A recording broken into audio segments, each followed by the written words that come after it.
আসসালামু আলাইকুম বন্ধুরা, কেমন আছেন সবাই? আশা করি সবাই ভালো আছেন। আসিফ এগ্রো খামারের আরও একটি ভিডিওতে আপনাদেরকে জানাই স্বাগত।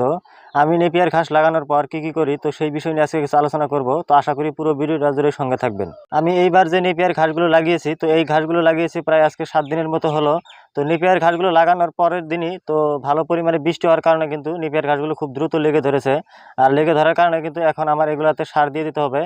আমি কিন্তু এখানে কোনো রাসায়নিক সার ব্যবহার করি না। আমি কিন্তু এখানে শুধু গোবর সার ব্যবহার করি। এর আগে হয়তো ভিডিওতে আপনারা দেখেছেন, আমি যে প্রথম দিকে যে নেপিয়ার ঘাসগুলো লাগিয়েছিলাম ওগুলোতে কিন্তু আমি গোবর সারই ব্যবহার করেছি।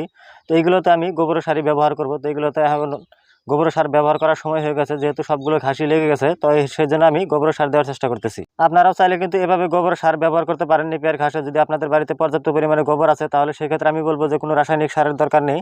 আপনারা চাইলে এভাবে গোবর সার ব্যবহার করে কিন্তু নেপিয়ার ঘাস তৈরি করতে পারবেন। অনেকেই হয়তো ভাবতে পারেন যে ভাই এটা হলো ঘাস, তো এটাকে এত যত্ন করা কি দরকার, লাগিয়ে রাখলেই তো হয়ে যাবে।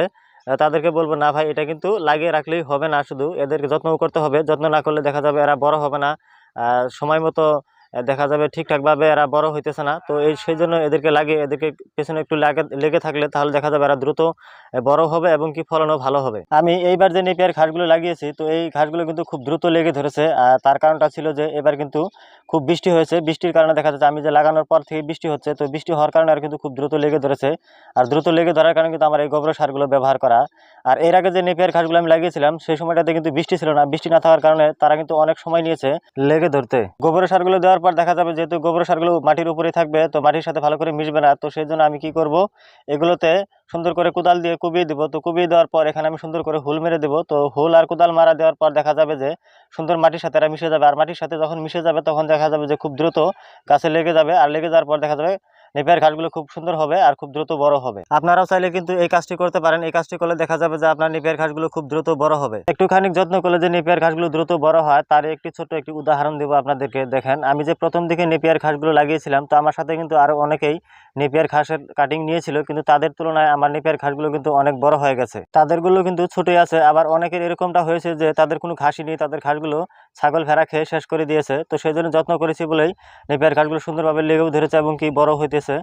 তো আপনারাও এইভাবে যদি যত্ন করেন তাহলে দেখবেন আপনাদের নেপিয়ার ঘাসগুলো খুব বড় হবে এবং কি খুব সুন্দরও হবে। নেপিয়ার ঘাসের একটি বিশেষ গুণ আছে, তো সেই গুণটি হলো যে যারা নেপিয়ার ঘাস চাষ করেছেন তারা কিন্তু জানেন, যারা চাষ করেননি তারা কিন্তু জানেন না। নেপিয়ার ঘাসগুলো কিন্তু একবার লাগানোর পর দেখা যায় যে পুরো 5-7 বছরের ভিতরে আর কোনো নেপিয়ার ঘাস চাষ করতে হয় না। প্রথম দিকে কিন্তু নেপিয়ার ঘাসগুলো বড় হইতে একটু সময় নেয়, কিন্তু দেখা যায় যে প্রথমবার কাটিং দেওয়ার পর দেখা যায় যে খুব দ্রুত কিন্তু এরা বড় হয়। দেখা যায় যে খুব বেশি 30 থেকে 35 দিনের মতো লাগে। তো তারপরে দেখা যায় আবার দ্বিতীয় কাটিংও দেওয়া যায়। তো সেই জন্য প্রথম দিকে একটু সময় লাগলেও কিন্তু পরবর্তীতে খুব দ্রুত এরা বড় হয়। আপনারা যারা আমার নিয়মিত ভিডিওগুলো দেখেন তারা কিন্তু জানেন আমি কেন নেপিয়ার ঘাসগুলো লাগাচ্ছি। তো নেপিয়ার ঘাসগুলো লাগাচ্ছি মূলত আমি গরু পালন করব বলে। তো আপনারা যদি কেউ গরু পালন করতে চান তাহলে বলবো যে অন্য কোনো ঘাসের কথা না ভেবে নেপিয়ার ঘাসটা চাষ করতে পারেন। অল্প জায়গা যদি চাষ করেন আপনি দেখা যাবে আপনি অনেক কয়েকটা গরু লালন পালন করতে পারবেন। তো সেই জন্য আমার কিন্তু এই নেপিয়ার ঘাসগুলো চাষ করা। আর নেপিয়ার ঘাস চাষ করলে দেখা যায় যে একবার চাষ করলে দেখা যায় যে অনেকদিন আর নেপিয়ার ঘাস চাষ করতে হয় না। তো একবার লাগালে হয়ে যায়। তো সেই জন্য আমার এই নেপিয়ার ঘাসগুলো বেছে নেওয়া। তো আমি প্রথম দিকে যে নেপিয়ার ঘাসগুলো লাগিয়েছিলাম ওইগুলো কিন্তু আমার ভিডিওর পাশে দেখতে পারতেছেন ওইগুলো কিন্তু বড় হয়ে গেছে। তার পরবর্তীতে যে নেপিয়ার ঘাসগুলো লাগিয়েছি এগুলো হলো সেগুলো সবগুলো কিন্তু লেগে ধরেছে। এখন এগুলোতে সুন্দরভাবে গোবর সার দিয়ে দিচ্ছি। তো গোবর সার দেওয়ার পর এদেরকে সুন্দর করে কিন্তু আমি পানি দিয়ে দেবো আর এখানে একটু কুবিয়ে দেবো। তো কুবিয়ে দেওয়ার ফলে দেখা যাবে যে মাটিগুলো একটু নরম হবে, আর নরম হলে দেখা যাবে নেপিয়ার ঘাসগুলো খুব দ্রুত বড় হবে। আর এইগুলো কিন্তু আমার প্রথম দিকে সে লাগানো নেপিয়ার ঘাস। আজকের মতো এই পর্যন্ত, সবাই একটু আমার জন্য দোয়া করবেন। আরও একটি রিকোয়েস্ট হলো আপনাদের কাছে, যারা যারা এই পর্যন্ত আমার আসিফ এগ্রো নামের ইউটিউব চ্যানেল এবং ফেসবুক পেজটি ফলো এবং সাবস্ক্রাইব করে রাখেননি, তাদেরকে অনুরোধ করবো প্লিজ আমার আসিফ এগ্রো নামের ইউটিউব চ্যানেল এবং ফেসবুক পেজটি ফলো এবং সাবস্ক্রাইব করে রাখবেন। আসসালামু আলাইকুম ওয়া রাহমাতুল্লাহি ওয়া বারাকাতুহু।